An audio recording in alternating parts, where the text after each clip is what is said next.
आपने बॉलीवुड में जो पुराने जो 60-70s के शौकीन होंगे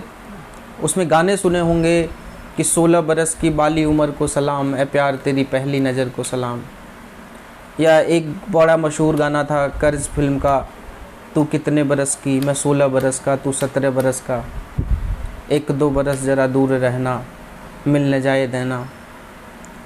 मतलब 16,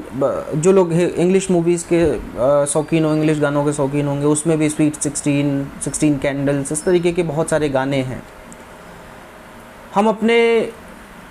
जो हमारे संस्कार हैं, हम उन संस्कारों को भी देखें तो हमारा 12 से 16 का शैशवावस्था माना जाता है, जिसको टीन एज भी कहते हैं। टीन एज हालांकि 19 तक जाता है, लेकिन हमारा जो हमारे संस्कार थे उसमें इसको डिवाइड किया गया, तो इसको शैशवावस्था में डिवाइड किया गया था। 16 के बाद हम ऐसा मानते थे कि वो युवावस्था में प्रवेश कर गया। लेकिन स्थितियाँ ऐसी आई, परिस्थितियाँ ऐसी आई कि जो कंसेंट ऑफ सेक्स की जो एज थी 18 साल पहले थी, लेकिन स्थितियाँ और परिस्थितियाँ ऐसी आई कि जो कंसेंट एज 16 ईयर्स की थी उसको 18 साल कर दिया गया।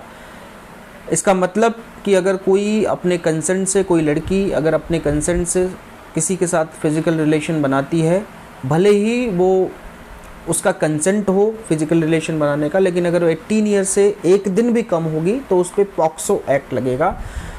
जो कि बहुत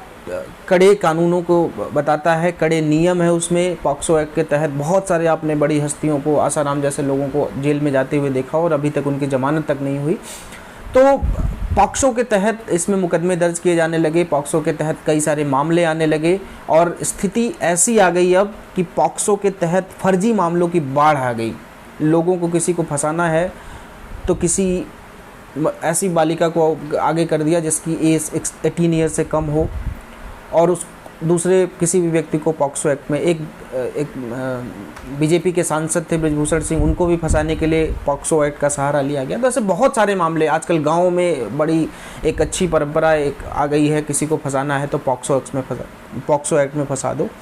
शायद इसी की वजह से एक समय की ज़रूरत हुई और एक लॉ कमीशन की रिपोर्ट आई है अभी आज ही, 283वीं लॉ कमीशन की रिपोर्ट आई, जिसमें इन्होंने ऐसा पाया, बड़े बृहत्ता से इन्होंने विचार किया कि जो एज ऑफ कंसेंट की एज है, सेक्स की जो एज है, इसको 18 से 16 साल नहीं कम करनी चाहिए, क्योंकि इससे जो प्रवृत्तियां हैं लोगों की, रेप की प्रवृत्तियां हैं या फिर जो क्रिमिनल माइंड के लोग होते हैं उनको बढ़ावा मिलेगा, ऐसा इन्होंने लॉ कमीशन ने माना है।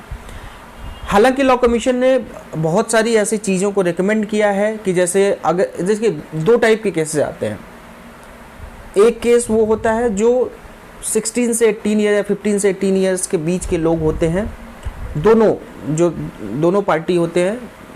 जो लड़का होता है लड़की होते हैं, दोनों एक सेम ग्रुप के होते हैं और आपस में सेक्स करते हैं। बाद में उनमें कुछ कहासुनी हो गई या परिवार वालों को पता चल गया तो उन्होंने मुकदमा दर्ज करा दिया। एक इस टाइप के मुकदमे आते हैं। एक इस टाइप के मुकदमे आते हैं कि लड़की 18 से कम की है,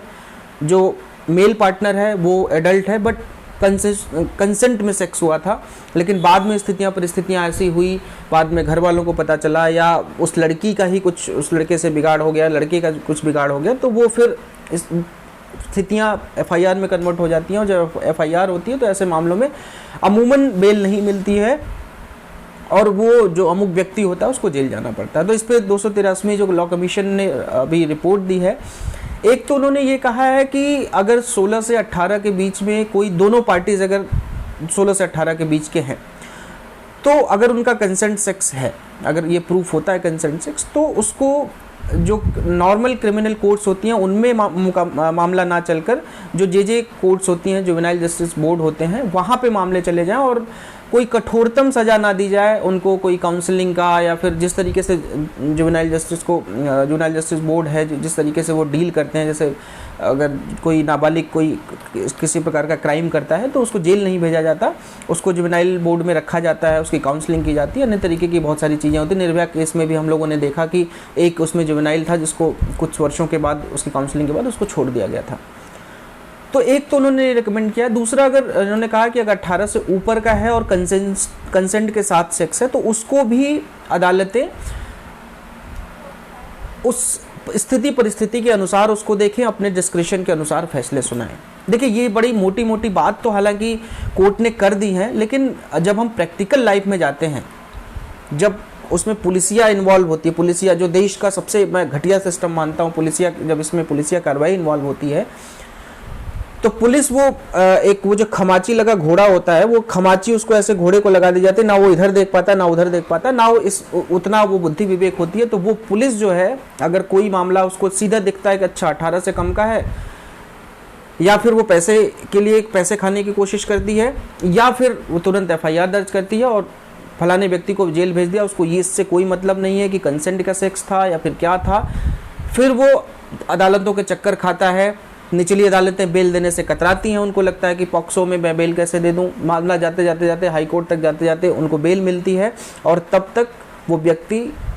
जो कि हो सकता है कि उसको कंसेंट के साथ सेक्स किया हो सकता है कि उसको उसके कॉन्सिक्वेंसेस ना पता रहे हों, लेकिन वो कम से कम 5-6 महीने की जेल काट चुका होता है। तो अगर हम इसको बात करें, लॉ कमीशन की जो रिपोर्ट आई, हालांकि बहुत सारे पॉइंट उनके स्वागत योग्य हैं, बट जो लॉ कमीशन की रिपोर्ट है वो स्वागत योग्य है, लेकिन इन पॉइंट्स पे भी डिस्कशन किए जाने की ज़रूरत है कि अगर किसी को झूठे मामले में फंसाया गया, किसी ने झूठी FIR की, वो दूसरा अमुक व्यक्ति 2 महीने 4 महीने अगर जेल काट के आ रहा है, हालांकि IPC में प्रोविजंस हैं कि अगर आप फेक FIR कराते हैं, झूठी FIR कराते हैं, 188 के तहत प्रोसीडिंग आपकी कराई जा सकती है, 6 महीने तक की सज़ा है। लेकिन बहुत ही गिनती के मामलों में, अगर मैं आपको बताऊं कि अगर 1 लाख फेक केसेस होते हैं तो शायद ही 2-4 केसेस में